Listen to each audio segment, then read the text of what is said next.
Assalamu alaikum, everybody. You're listening to the Y Factor. We have with us in the studio a special guest all the way from America. Sohail is the author of Black Star Crescent Moon, The Muslim International, and Black Freedom Beyond America. And he's Associate Professor of Film and Media Studies and African American Studies at the University of California, Irvine. Assalamu alaikum, Sohail. How are you going? Alaikum salam. Thank you for having me here. To begin, we'll just ask a quick question. How are you finding Australia? I love it so far. Is it your first time here? My first time here, and I've just been surrounded by, really beautiful, gentle people who've been showing me around and giving me what Australia is really about. Awesome. That's great. I'm sure they showed you all the wonderful food we have.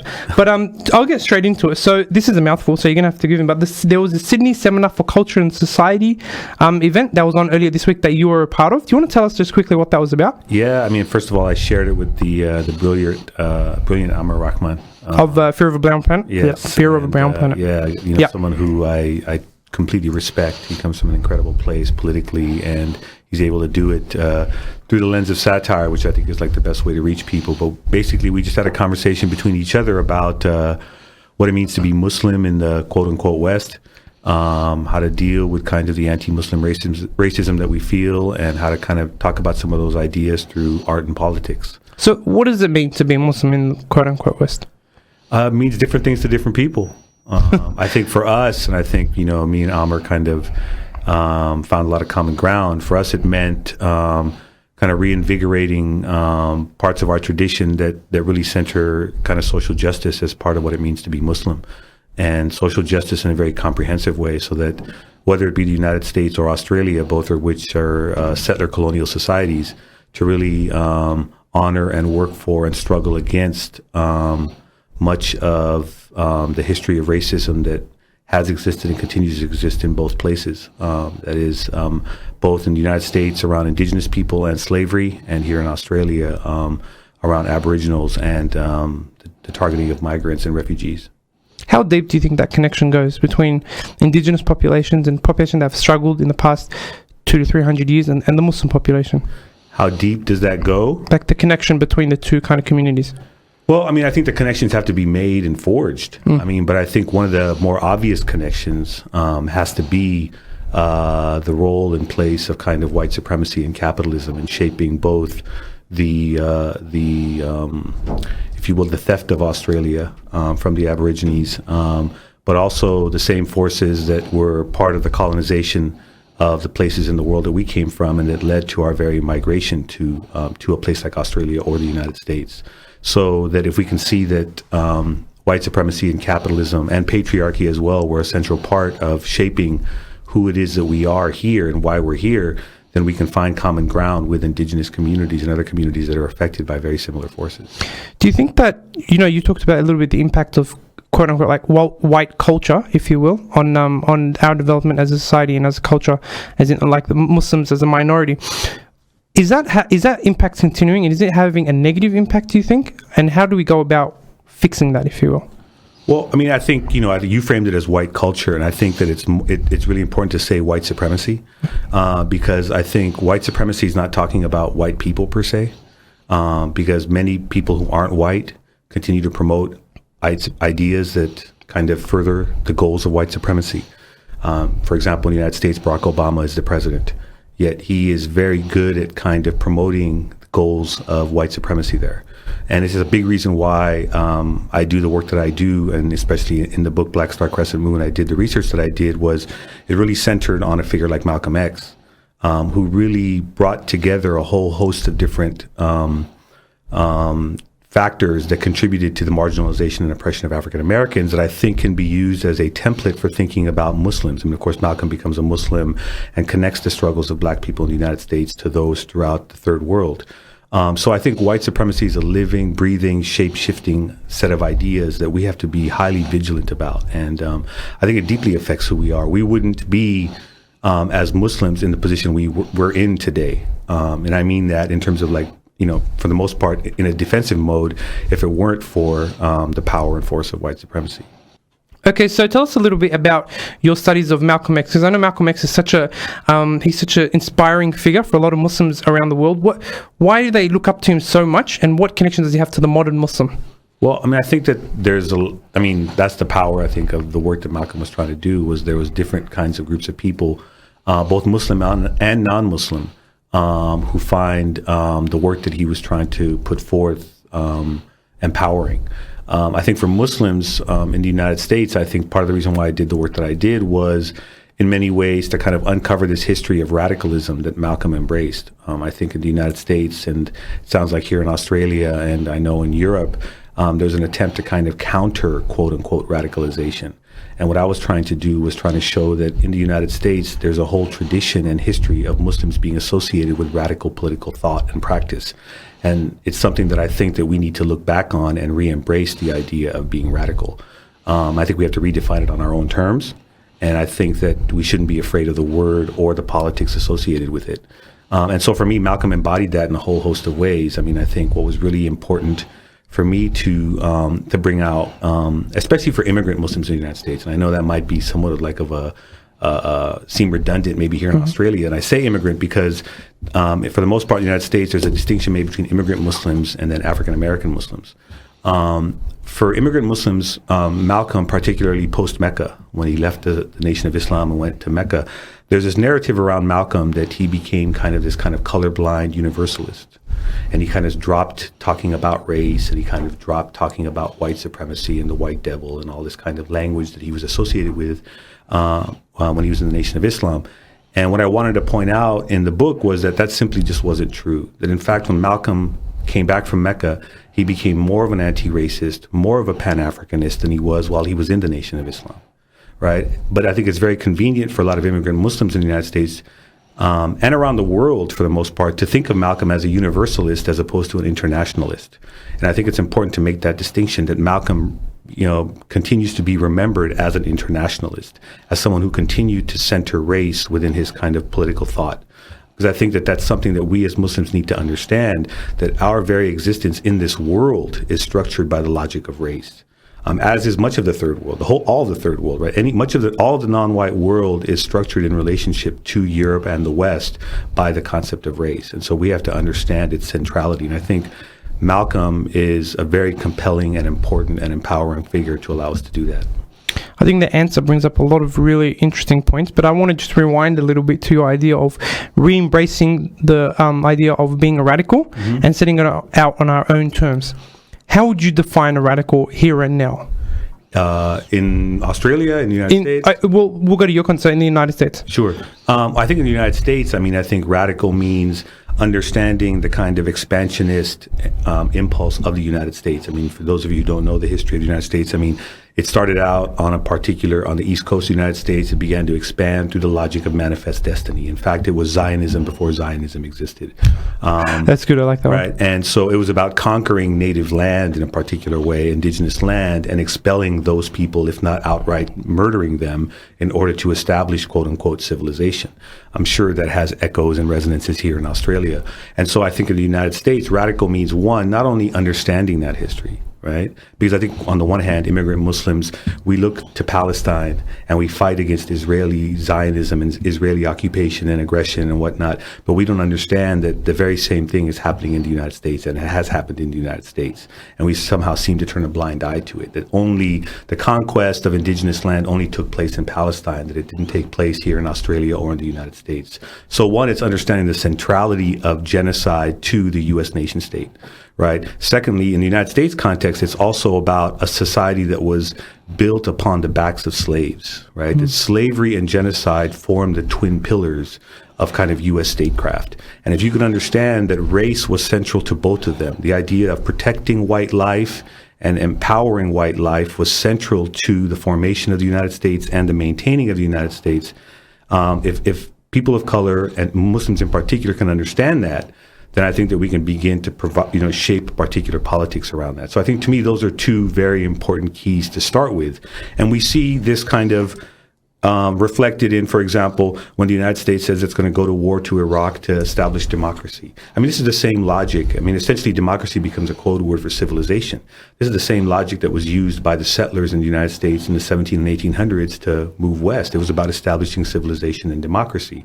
In the United States, there's this whole idea of the frontier thesis. And the frontier thesis it said outright that at the frontier, at the boundary between civilization and savagery, right, white life and native people, that at that line, democracy had to be established, and it was through the gun. Right. So in America, its own mythology is about democracy and the gun. They go hand in hand.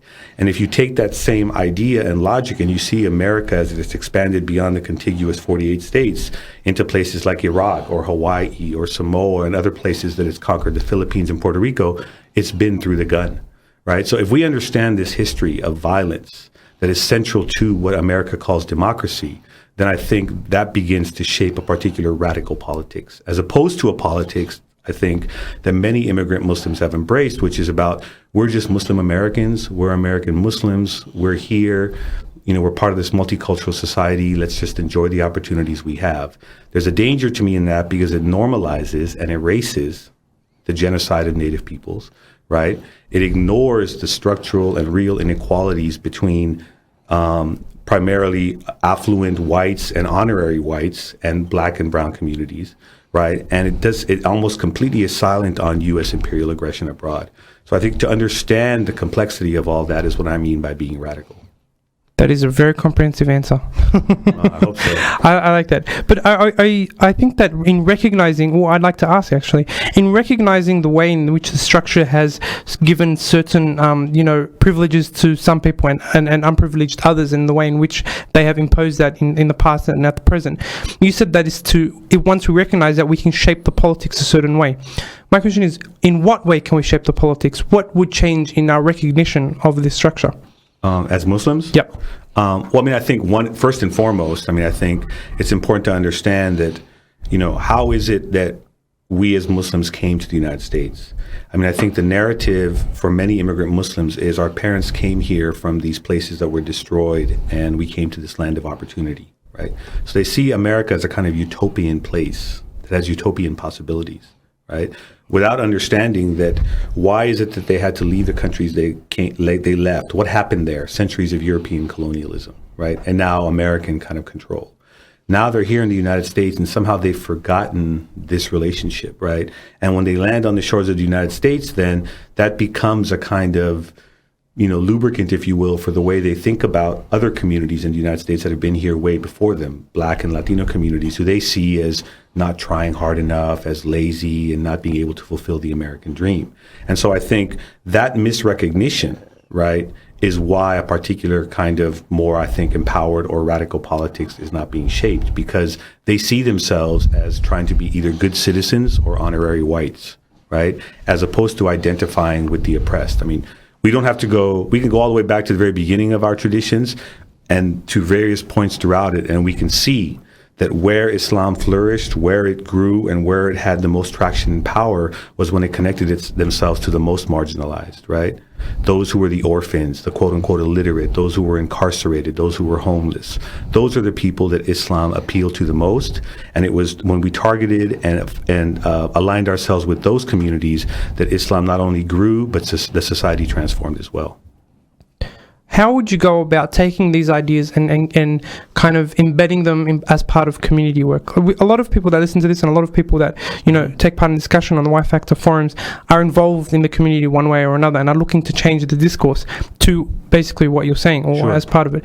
What advice would you give them? Well, I would say start doing the community work. I think one of the mistakes that I think gets made too quickly, and many of us were talking about this since I've been here in Australia, and it's been really enriching and learning process for me, is that too quickly we as Muslims look to the state immediately as the site and place where we should animate or express or use our political energy. That is to say, we go to the police, we go to Congress to pass laws, et cetera, et cetera, et cetera. And while I think that can't be ignored, I don't think that that's the be all. That's not the first place, and it's definitely not the last place that we should, look to. That is to say that we have to start doing community mobilization, community organizing at a very grassroots level, right? Power does not concede anything without a demand, so said Frederick Douglass, and that you have to push from the ground up. And that to simply appeal to the state without generating a constituency or a grassroots support, right? You're in many ways then get manipulated and co-opted by the state itself and become their token mascot for quote unquote progress. And so I think it's important that we embed ourselves in marginalized communities. And I would say here in the West, for Muslims, that means embedding ourselves in non-Muslim contexts. because for us, we're newcomers here when it comes to, for the most part, the oppression that the West has enacted internally, right? And so we have a lot to learn from communities of color and other immigrant community groups who have been here before us, who have had to deal with the brunt of the state, right? And so I think it's important that we tap ourselves into these communities and understand the struggles that they've gone through. And that's a great place to start for us to be able to shape our own sense of who we are, right? You are full of amazing answers. Okay, well, I like it. It's really good. So some of your work has also touched upon hip-hop. Right. What place do you believe hip-hop and creative expression has in that kind of progress the community is making? I mean, it's central. I mean, if you look in the U.S., I mean, you don't have to even go to the U.S., you can go to other parts of the world. I mean, but art, popular culture, song, theater, performance has played a central role in kind of not just encouraging and animating, but also asking particular questions about the world that we live in, right? It asks more penetrating questions. It can imagine possibilities that, you know, the political world can't even think about, right? And it forces us to rethink about certain things. And so if you think about hip hop and its history in the United States, I mean, it emerged out of very violent circumstances. It was an implicitly political art form. And as I talk about in my book, like, you know, the very foundation of hip hop and for the vast majority of what is now referred to as its golden age, its high point, you know, today people have this kind of sense that like, oh, back in the day, hip hop used to be really incredible. Talking about late 80s, early 90s? All that, right? Yeah, well, I know that. If you go back to that history, much of it was identified in one form or another with Islam or Muslims, right? And so this is a central part of hip hop culture that most people just ignore. Obviously, we can talk about artists today like Yasin Bey, Mos Def, or Brother Ali, or Lupe Fiasco, or Jaziri X, or others, right? Or Odyssey. But there's a whole other history as well that exists simultaneous to that, and that in many ways is what hip hop cut its kind of social and political teeth on. And I think it played a central role in struggles during that time around questions of, and it still does, around questions of police brutality, mass incarceration, and kind of, you know, empowering young black people to think about their place in American society. So I think hip hop particularly, but art in general, does an incredible job of it, more than any intellectual or scholar or activist can ever do.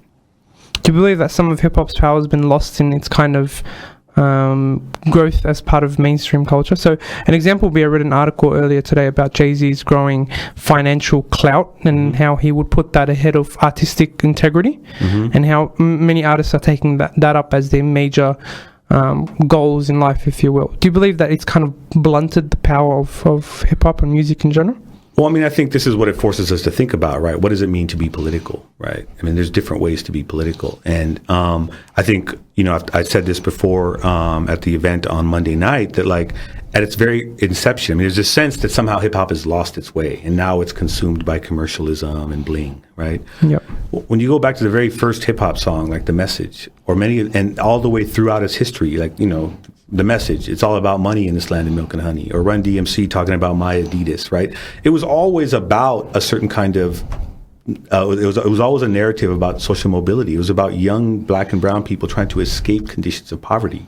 So access to capital and accumulation was a central part of hip hop. It always has been. It never saw it as mutually exclusive to other forms of political empowerment. So that if we fast forward all the way today and you talk about like a multi-millionaire, maybe almost billionaire figure like Jay-Z, you know, the specter in American society of a black person with wealth, which then equals a certain kind of power, is a very dangerous thing.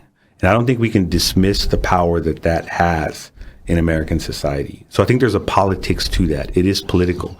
Do I wish that Jay-Z would be more outspoken on certain issues? And has he been kind of put to task as a result of not being? Yeah, I wish he would. But I don't think that can take away from a certain kind of politics that he's embraced, right? Yeah. Well, unfortunately, we actually have run out of time, but it's been a very good interview and we really enjoyed having you on the show.